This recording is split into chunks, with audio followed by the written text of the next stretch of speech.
जय श्रीमन्नारायण। श्रीमते रामानुजाय नमः। ईशावास्य उपनिषदको दोस्रो मन्त्रले हामीलाई यो शिक्षा प्रदान गर्न खोजिरहनु भएको छ।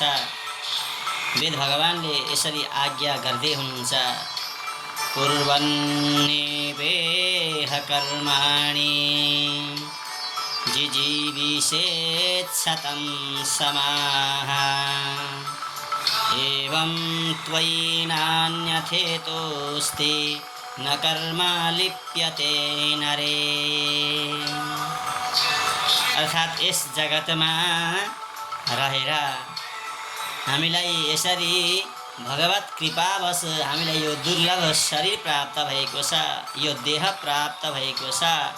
यो शरीरलाई प्राप्त गरेर यस जगतमा रहेर हामीले के गर्ने, के सेवा गर्ने भन्दाखेरि हामीले गर्ने सेवा ईश्वरलाई प्रसन्न पार्नको लागि गर्ने सेवा भनेको सत्कर्म गर्ने, सद आचरण सदनिष्ठामा रहेर सत्कर्म गर्दै गर्दै कर्म गर्दै गर्दै गर्दै रहने।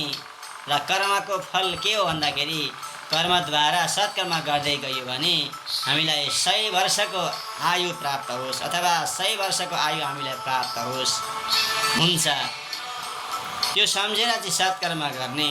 तर कर्म गर्दै गर्दै त गयो, तर कर्ममा कुनै प्रकारको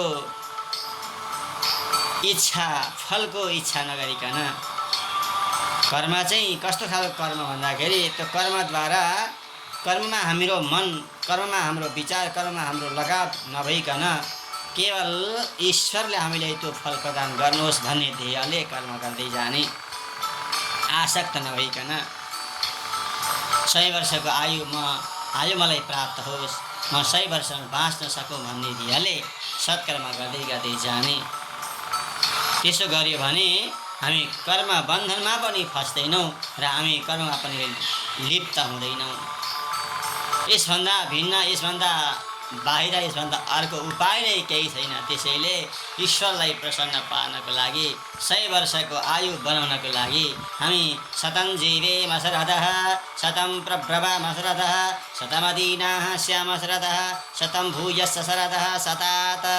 वेद भगवानले पनि यसरी 100 वर्षको आयु होस् भन्ने कामना गर्नुभएको छ, आशीर्वाद दिनुभएको छ। त्यसैले हामीले पनि सत्कर्म गर्दै गर्दै 100 वर्ष बाँच्न सकौँ भन्ने ध्येयले सत्कर्म गर्दै जाने, कर्ममा कुनै प्रकारको आसक्तपनालाई हटाएर ईश्वर प्रसन्न हुनुहोस् भन्ने ध्येयले सत्कर्म गर्दै जानुपर्दछ।